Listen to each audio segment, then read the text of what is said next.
They told you death is the end, and you believed them. That is the first lie keeping you trapped in the cycle. What if someone told you that the priests of ancient Egypt left an extraordinarily detailed map of what happens the moment your consciousness separates from the body, and more importantly, precise instructions on how not to return to the cycle unconsciously? There is an image that has crossed millennia: Anubis, the scale, the heart being weighed against a feather. They taught you this was mythology, superstition of primitive peoples, but the Book of the Dead was not religious fantasy. It was a navigation protocol. And here is the secret almost no one understands. The scale does not measure morality. It measures density. There is a reason this knowledge was encoded in symbols rather than direct words, and there is a reason why, even today, almost no one comprehends what Anubis is truly measuring on that scale. In this teaching, you will discover what happens in the first moments after physical death, why your desires and attachments determine exactly which plane your consciousness will be drawn to, and the protocol that initiates practiced in life to ensure that at the moment of passage the scale would tip in their favor. But first you need to understand something fundamental about the nature of the reality you are experiencing in this exact instant. Because without this understanding, everything that will be revealed will seem like just another story. With it, it will feel like remembering. Thoth, the Atlantean, the keeper of records. He who walked between worlds when your ancestors were still learning to name the stars. Thus it was spoken in the submerged temples. Thus it was engraved on the tablets that crossed the flood. Thus it is spoken now through the veil of time, for the voice of truth knows no era, knows no death, knows no final silence. Listen well, child of light, for what will be whispered now has been guarded in the halls of Amenti since before the sun rose over the lands of Khem. It was protected by the lords of cycles. It was sealed with the fire of the eternal flame that burns in the heart of all existence. And now, because the time is propitious, because the wheel turns to a new arc, because there are those among you who awaken from the long sleep, the seal is broken. Not for all, never for all, but for you who seek, for you who feel the ancient restlessness, for you who look at the world and perceive that something is hidden behind the veil of appearances. For you, these words were written before your eyes even read them. For in truth I tell you, you are not what you think you are.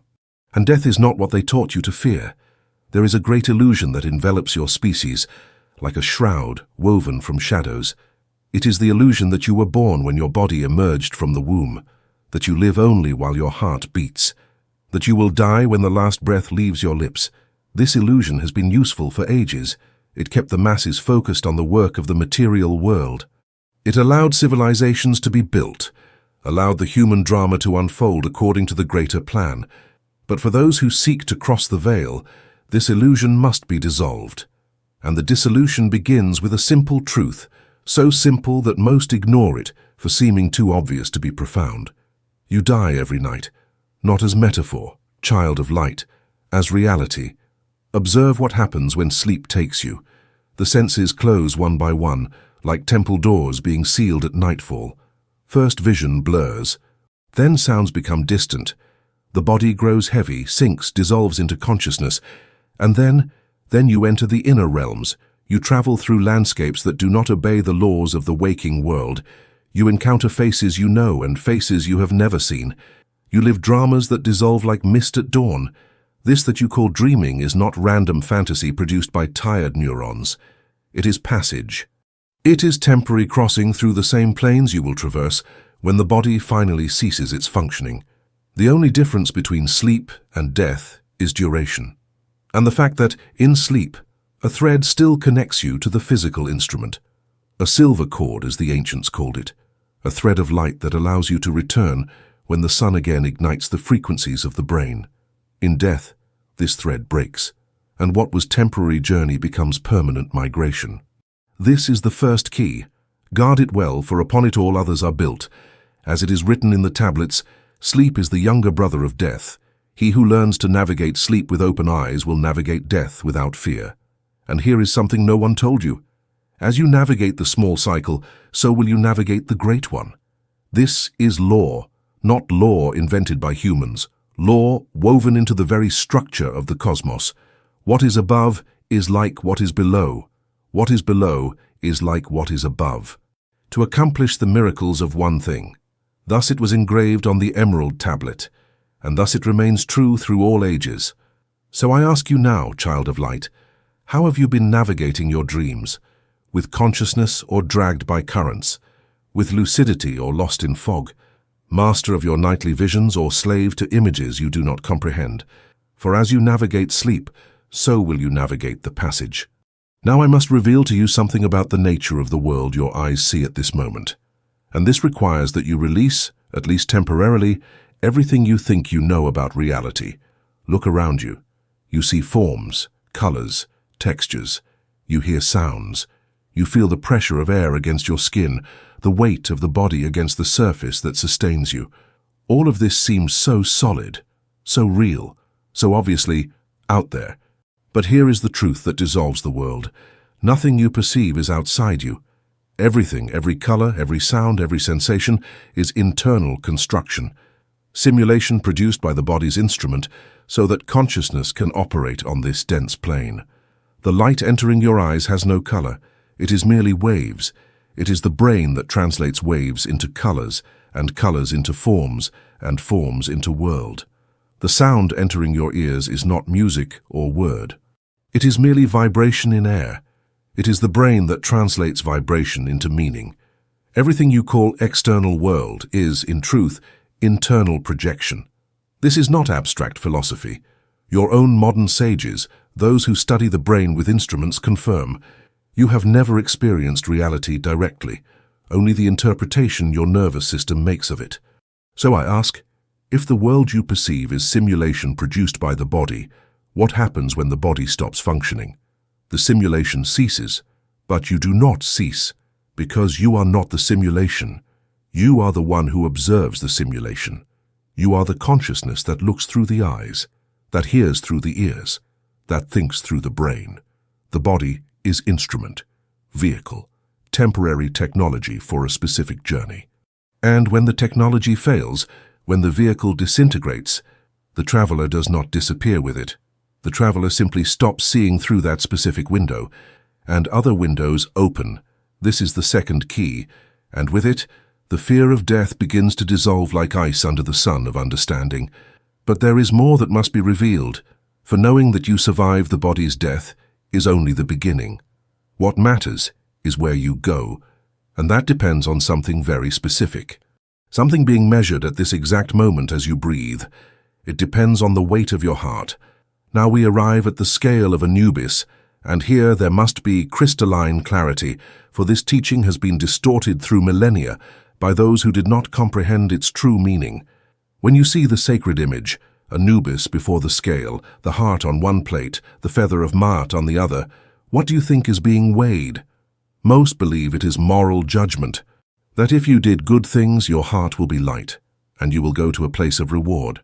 That if you did bad things, your heart will be heavy, and you will be devoured by the monster that waits. This is children's interpretation, useful for maintaining order among those who cannot yet comprehend greater truths, but it is not the true teaching. Listen well, child of light, for what will be revealed now undoes millennia of confusion. The scale does not measure goodness or badness in the sense you understand. The scale does not weigh actions. The scale does not sum merits against demerits. The scale measures a single thing, density. The heart, in the tradition of Khem, is not the muscle that beats in your chest. It is the emotional center, the receptacle of desires, the place where attachments accumulate, fixations, identifications, unrealized yearnings. Each desire for the material world you cultivated adds weight to this heart.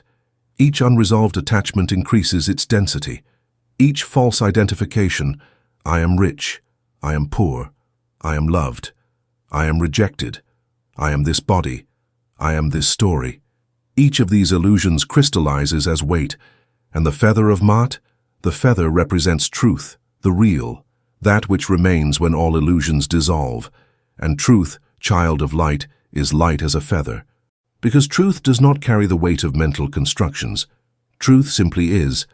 So the scale asks at the moment of passage, How much of what you carry is real, and how much is illusion that became burden? How much of you is essence, and how much is accumulation of desires, fears, identifications that are not who you truly are?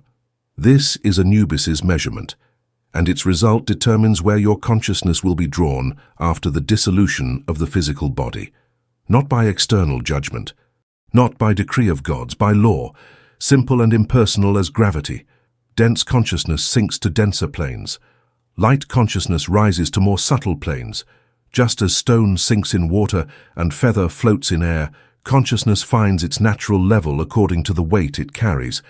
This is the third key, and with it everything that religions distorted into stories of punishment and reward reveals itself as technical description of natural process. But here is the part almost no one notices. The scale does not begin after death, it begins in life. Every time you react with fear, your heart gains density. Every time you beg for validation, it weighs. Every time you cling to a resentment, it sinks. And every time you choose presence, even for 10 seconds, it becomes lighter. You are not waiting for death to be weighed. You are being measured every day, with each thought, with each desire, with each attachment cultivated or released. Anubis does not wait for you at the end. He observes now. Now you must be guided through the planes that open when the veil of flesh dissolves. For in the halls of Amenti, where Thoth dwelt for countless ages, these territories were mapped with precision your science has not yet reached. At the moment when the physical body ceases its functions, there is a brief period of transition. Consciousness separates from the dense instrument, but still remains connected to what is called the etheric body, the template of light that sustains the physical form. During this period, which can last the equivalent of hours or days in terms of earthly time, something extraordinary occurs. The entire life passes before consciousness, not as linear memory, but as panoramic vision where everything is seen simultaneously, every moment, every choice, every consequence, everything revealed from an expanded perspective where personal judgment dissolves and only the truth of what was lived remains. Your modern sages have collected accounts from those who touched death and returned. Almost all describe this life review. It is not imagination. It is a real process that occurs in the transition between planes. And then, when the etheric body also dissolves, consciousness finds itself in what is called the astral plane. This is the realm of imagination, the territory where thought is substance, where desire is creative force that shapes reality. That world you see when you close your eyes and visualize something, that internal screen where images form, is a glimpse of the astral plane. It is your connection, even while incarnate, with this realm of subtle forms, and it is to this realm that most consciousnesses go after the death of the physical body. But the astral plane is not uniform. It has layers, regions, territories that correspond to different frequencies of consciousness, and to which region you are drawn depends on the weight of your heart. There is a region that the ancients of other lands called Kama Loca, the place of desire. It is the lower portion of the astral plane, closest to the vibrations of the physical world, and it is there that consciousnesses loaded with unresolved desires are drawn. Listen well, for this is not punishment. There is no malevolent entity sending you to a place of suffering. It is simply the place that corresponds to your vibration. Imagine the instant when the sound of the world disappears. There is no more weight in the hands, only silence, and the heart beating like a drum in the dark. If you died intensely desiring things of the material world, money, sex, power, substances, recognition, those desires do not disappear because the body died. They are in the heart, in the emotional vehicle that survives physical death. And on the astral plane, where thought is substance, those desires create reality. They manifest as forms, as scenarios, as experiences. But there is a terrible problem. You no longer have a physical body to satisfy those desires. You desire the taste of food, but there is no mouth. You desire the pleasure of the body, but there is no body. You desire the substance, but there are no hands to reach it. The desire burns. The hunger persists. But it cannot be sated, and thus the desire consumes itself, repeating infinitely without fulfillment until gradually, through sheer exhaustion, it dissolves. The stronger the desire, the longer the burning. The more attachments you carry, the more time you remain in this region of perpetual hunger. This is what religions distorted into the concept of hell. It is not a place created to punish sinners. It is the natural consequence of dying, carrying too much weight in the heart. And it is completely avoidable. But there are more layers. For the astral plane, even Kama Loca is not the final destination. It is a passage station. As desires exhaust themselves through repetition without fulfillment, the astral body gradually loses density. Layer after layer dissolves. What was solid becomes translucent. What was heavy becomes light. And when the last desire is extinguished, when there is nothing more binding consciousness to that region, what was called the second death occurs. The astral body disintegrates, and consciousness withdraws to an even more subtle vehicle, the mental body. And here the experience changes completely. The mental plane, which some traditions intuited as heaven, is not made of desires and emotions. It is made of pure ideas, of archetypal thoughts, of concepts in their highest form. It is a realm of absolute beauty, of truth without distortion, of love without condition.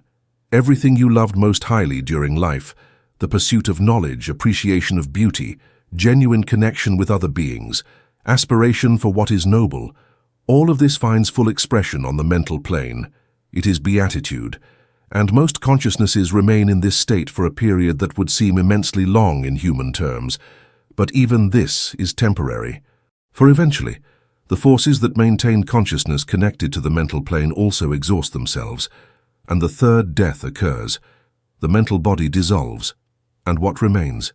The core remains, the monad, the spark of divine fire that is your true identity, that which crosses all incarnations without ever being born and without ever dying. And this core, by its very nature, is drawn back to the world of form, not by punishment, not by failure, by incompleteness.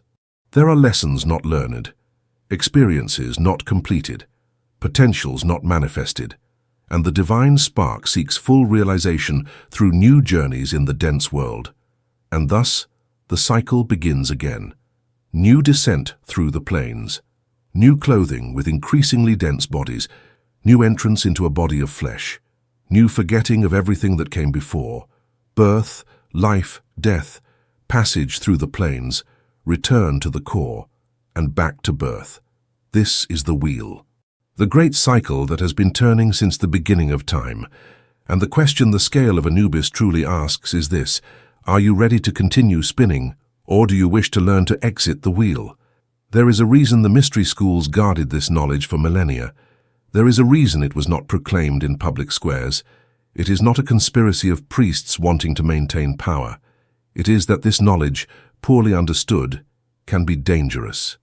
If someone superficially understands that attachments are weight and concludes they must abandon everything, family, responsibility, participation in the world, that person is distorting the teaching and probably creating more density, not less. True detachment is not fleeing from life.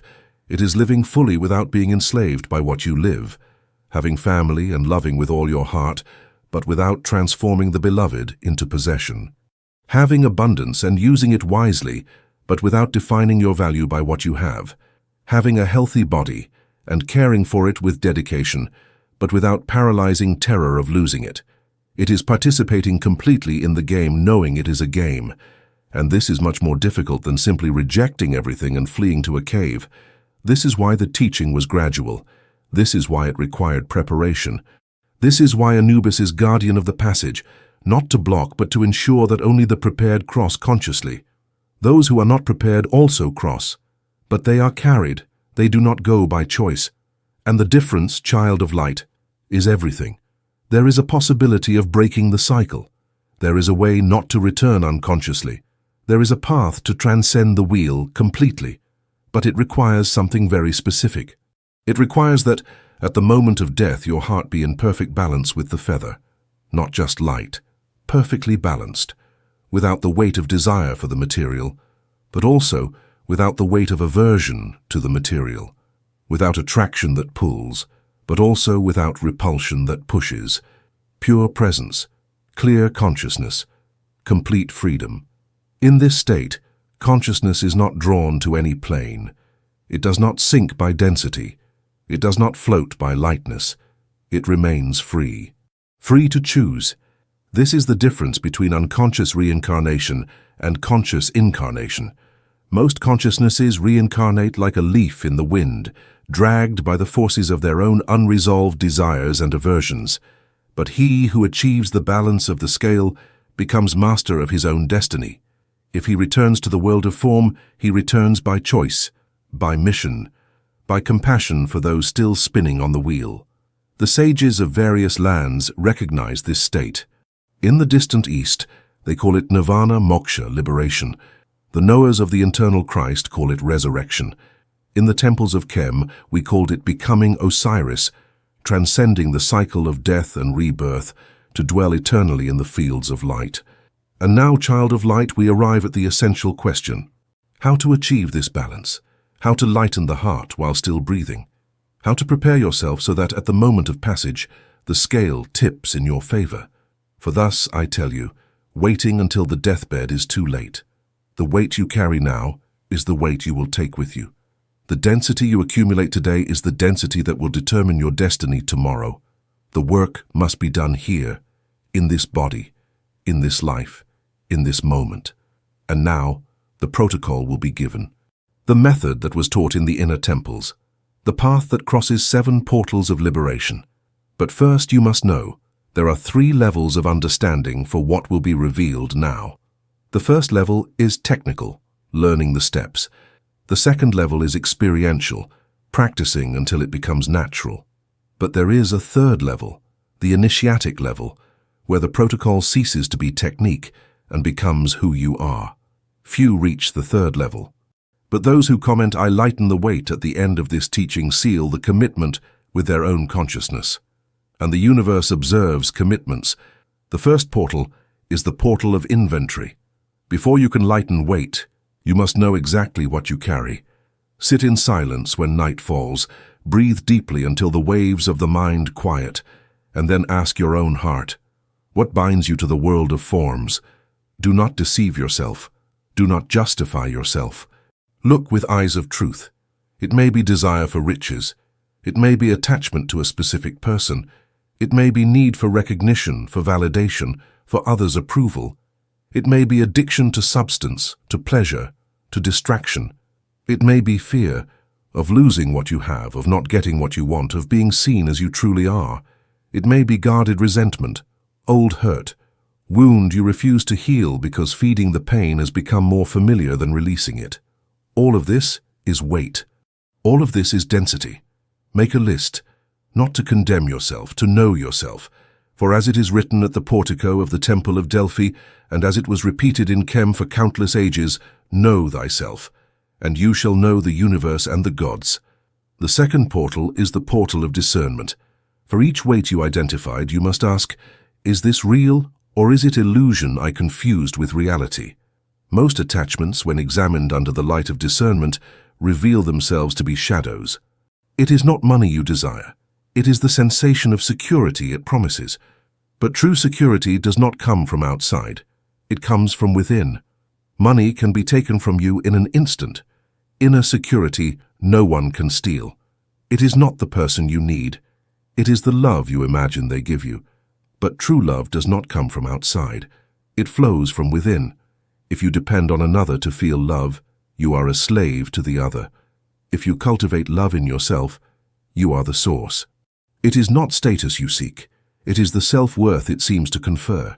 But true worth does not depend on external eyes. It is intrinsic, unbreakable.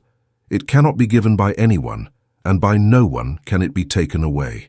When you see through the attachment and recognize what you truly seek, you discover that the object of attachment was only a symbol, and the symbol can be released when you recognize what it symbolized. This does not mean abandoning all external things. It means changing your relationship with them, having without needing to have, loving without needing to possess, using without being used. This is liberation, and it begins the moment you discern the real from the illusory in each of your attachments. The third portal is the portal of nightly rehearsal. As was said, Every night you briefly die, and you can use this fact to your advantage. Before surrendering to sleep, practice what initiates called conscious death. Lie down as if it were your last night in the body. Relax each part of the physical form, from the crown of the head to the sole of the feet. Release each tension, each resistance, each attachment to form, and then, mentally, withdraw. Say to your interior, "This body is not I. These sensations are not I. These thoughts are not I. These emotions are not I." Allow the identity to withdraw to the point of pure consciousness. Observe everything, body, thought, emotion, as if you were a distant witness. And in the moment between waking and sleep, in that sacred threshold where boundaries dissolve, practice maintaining clear consciousness while everything else dissolves. This is direct training for the Great Passage, because the process of death will follow exactly this pattern. The senses will close, the body will dissolve into consciousness, thoughts will quiet, emotions will become distant. And if you can maintain lucid presence during falling asleep, you will have the capacity to maintain lucid presence during dying. And clear consciousness at the moment of death is what separates the master from the sleeping, the free from the dragged, he who chooses from he who is chosen. The fourth portal is the portal of daily review. At the end of each day, before sleep, review the hours that passed, not as casual memory, as deliberate examination. Ask, what did I think today that added weight to my heart? What desires did I strengthen? What fears did I feed? What false identifications did I maintain? And also, what did I think, say, or do that lightened weight? What moments of true presence did I experience? What instants of freedom did I touch?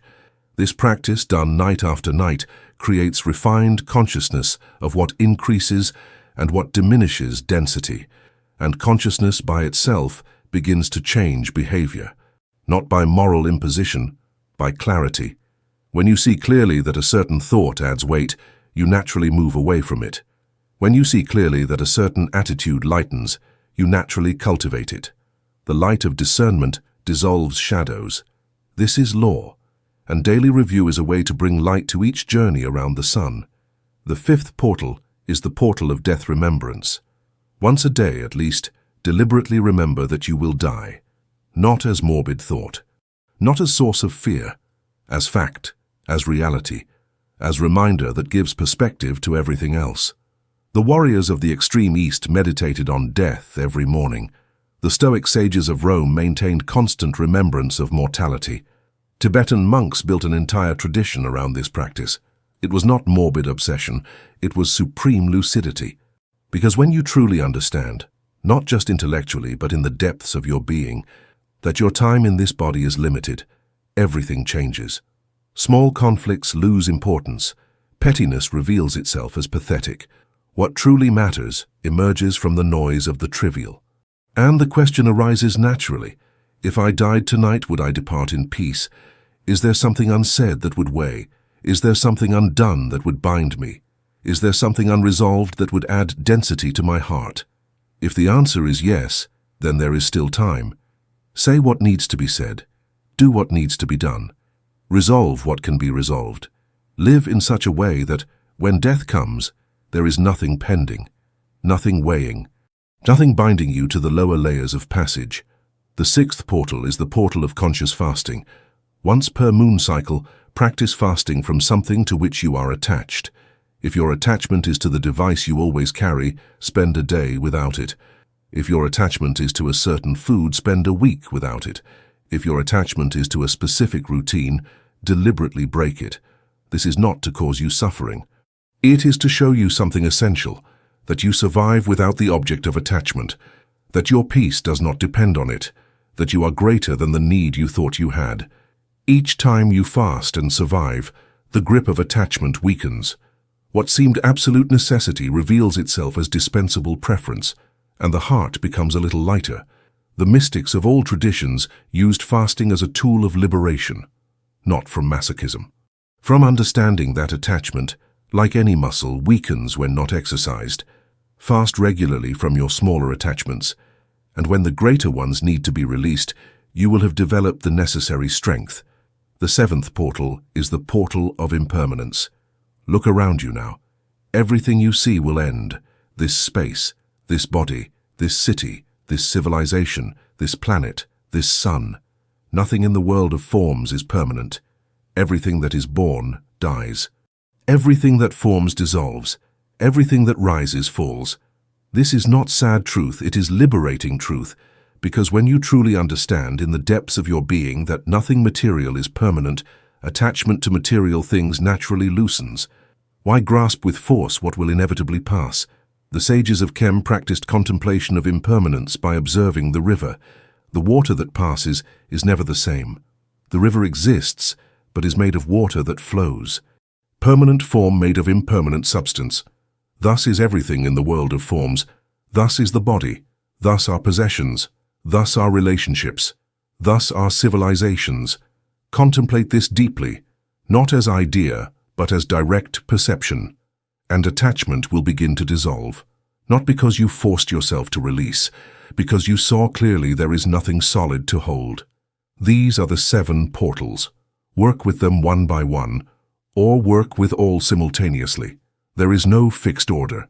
There is only the work. And the more deeply you penetrate each portal, the lighter your heart will become. But there is something more that must be transmitted before completing this teaching. There is a reason this knowledge was guarded in temples. There is a reason it was not proclaimed in the squares. It is not that priests wanted to maintain power over the masses. It is that this knowledge, poorly understood, can create more weight instead of lightening it. If someone superficially understands that attachments are weight and concludes they must reject everything, abandon family, flee from responsibilities, hide from the world, that person is distorting the teaching and probably creating more karma, not less. True detachment is not fleeing from life. It is living fully without being enslaved by what you live, having family and loving with all your heart, but without transforming the beloved into possession. Having abundance and using it wisely, but without defining your value by what you have. Having a healthy body and caring for it with dedication, but without paralyzing terror of losing it.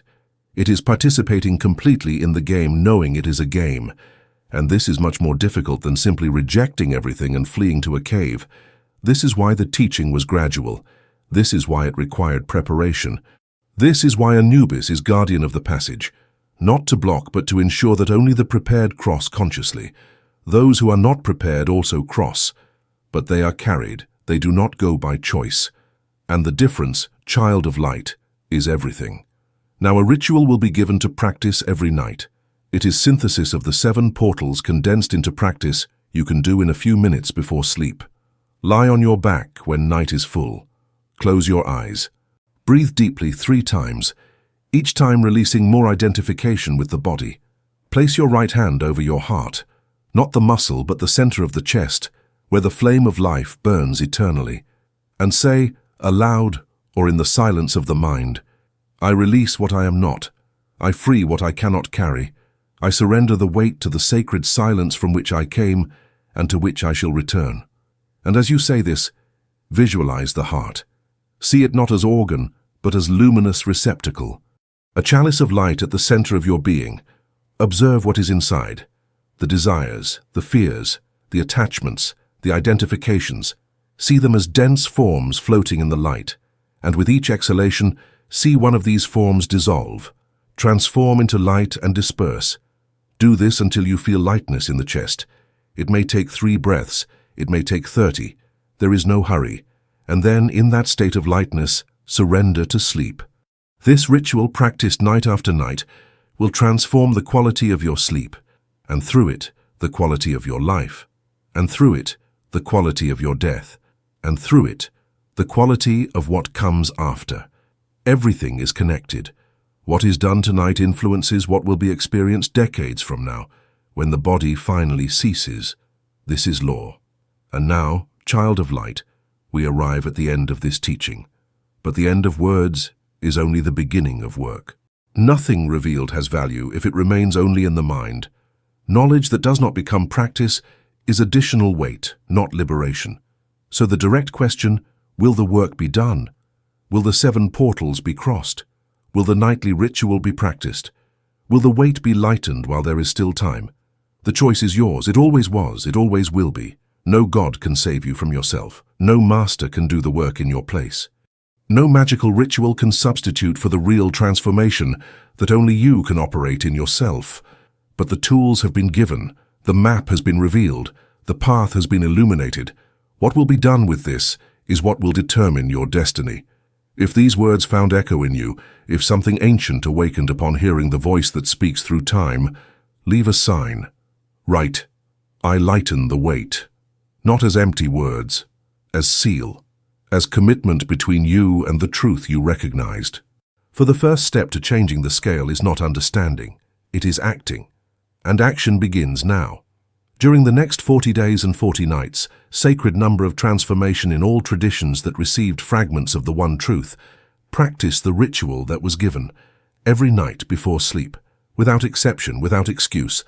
Note in the morning any dream or vision that comes. Observe how your relationship with attachments changes gradually. Notice the lightness growing where before there was weight. 40 days is the time consciousness needs to reorganize deep patterns.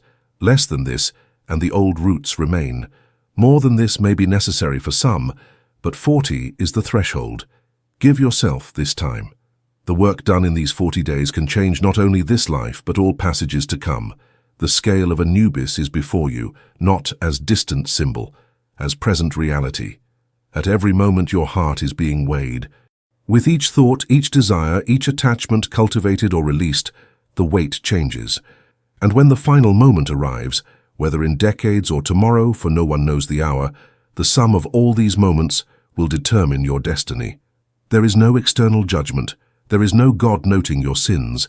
There is only the law, impersonal, immutable, precise. Density attracts downward. Lightness elevates. You have the power to change the weight before stepping on the plate. Use that power while you still can. Thus it was spoken through the voice of Thoth the Atlantean. Thus it is written on the tablets that crossed the flood. Thus it remains true through all ages. May the scale find your heart light as the feather of Mat. May the passage be conscious and free. May the cycle complete or break according to your choice, not according to your chains. And may the flame that burns at the center of all existence guide you through all veils until you finally return to the source from which you never truly departed. This is the teaching. This is the path.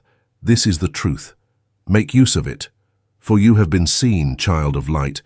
You have been seen through time, and it is known what you can become. The question is whether you will also see. The scale waits. The heart is in your hands. The feather rests on the other plate, motionless, perfect, light as the truth that always was. May the choice be worthy of what you truly are. And so it is.